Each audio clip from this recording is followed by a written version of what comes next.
Imaginez-vous debout devant un miroir, les yeux fixés sur votre reflet. Soudain, une voix familière murmure dans votre esprit « Je ne suis pas assez bon ».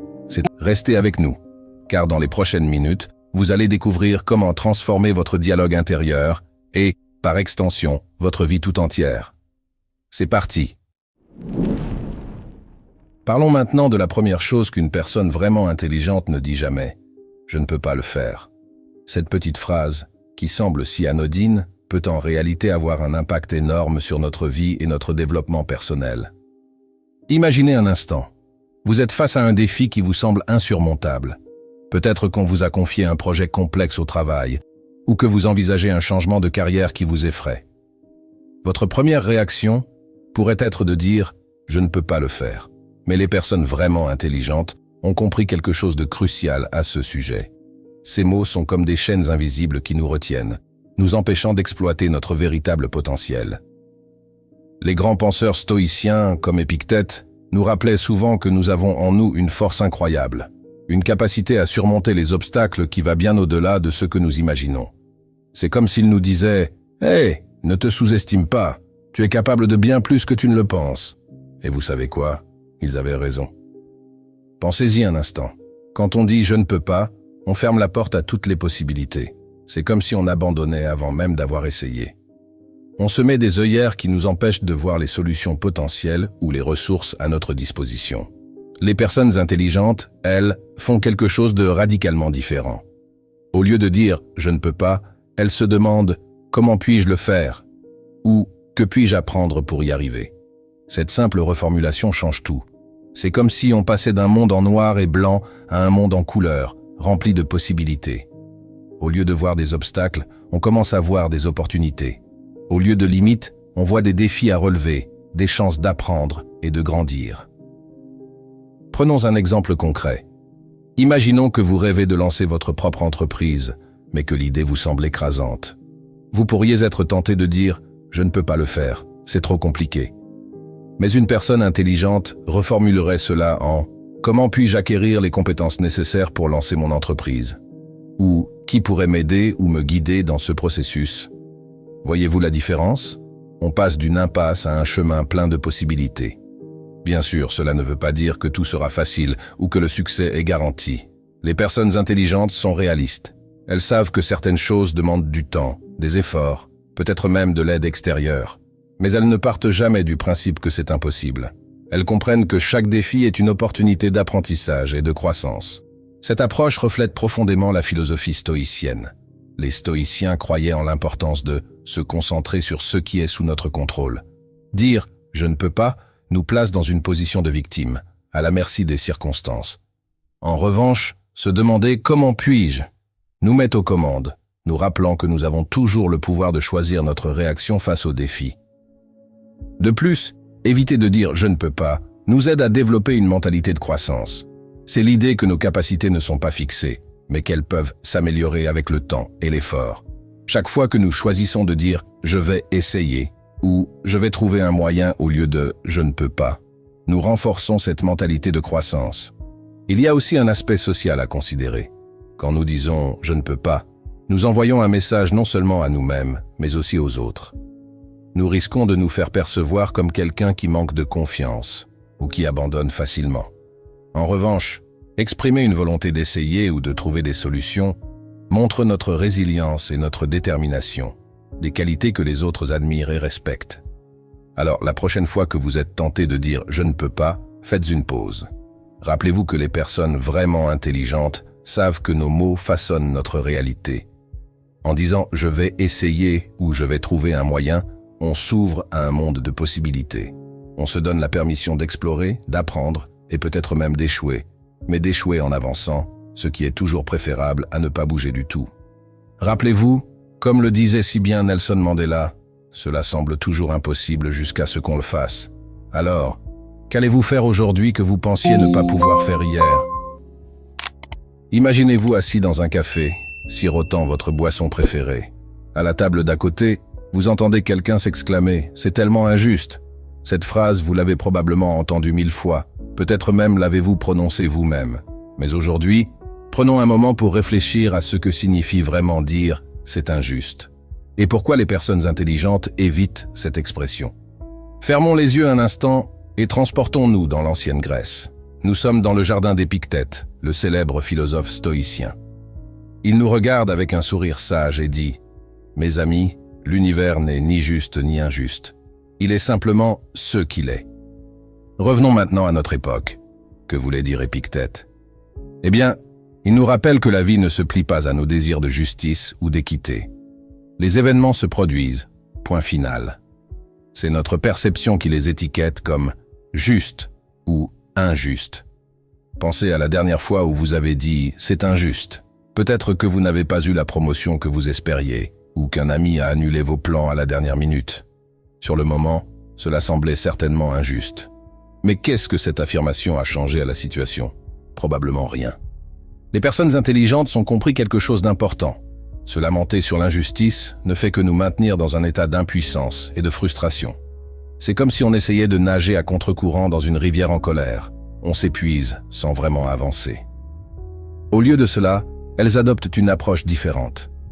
Elles se demandent « Que puis-je faire dans cette situation ?» C'est comme si elles changeaient de lunettes, passant de celles qui voient l'injustice à celles qui repèrent les opportunités. N'avez-vous jamais remarqué comment certaines personnes semblent rebondir face à l'adversité? C'est parce qu'elles ne perdent pas de temps à se plaindre de l'injustice. Elles canalisent leur énergie vers ce qu'elles peuvent influencer. Prenons un exemple concret. Vous n'avez pas obtenu cette promotion tant désirée. Au lieu de ruminer sur l'injustice, une personne intelligente pourrait se demander « Quelles compétences puis-je développer pour être mieux préparé la prochaine fois ?» Ou « Y a-t-il d'autres opportunités que je n'ai pas encore explorées ?» C'est un peu comme jouer aux échecs. Vous ne pouvez pas contrôler les mouvements de votre adversaire, mais vous pouvez décider de votre prochaine action. Chaque situation, juste ou injuste, devient alors un nouveau plateau de jeu, rempli de possibilités. Alors, la prochaine fois que vous êtes tenté de dire « c'est injuste », faites une pause, respirez profondément. Demandez-vous « Quelle est la meilleure façon d'utiliser mon énergie dans cette situation ?» créant un labyrinthe d'excuses et de déni. C'est précisément ce que font ces mots dans notre vie. Ils créent un dédale dont il est difficile de s'échapper. Mais pourquoi est-ce si négatif de dire « ce n'est pas ma faute » ? Plongeons dans les profondeurs de cette question.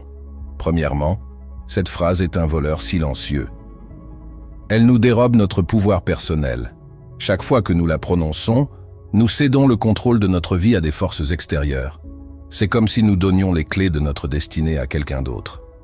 Imaginez-vous dans une voiture sans volant, à la merci des caprices de la route. Effrayant, n'est-ce pas? Deuxièmement, « ce n'est pas ma faute » est un frein puissant à notre croissance personnelle. C'est comme si nous plantions une graine et refusions ensuite de l'arroser. Comment pouvons-nous espérer grandir si nous nions toute responsabilité dans nos expériences? Chaque erreur, chaque échec est une leçon potentielle. En les rejetant, nous rejetons aussi l'opportunité d'apprendre et de nous améliorer. Troisièmement, cette phrase érode la confiance que les autres placent en nous.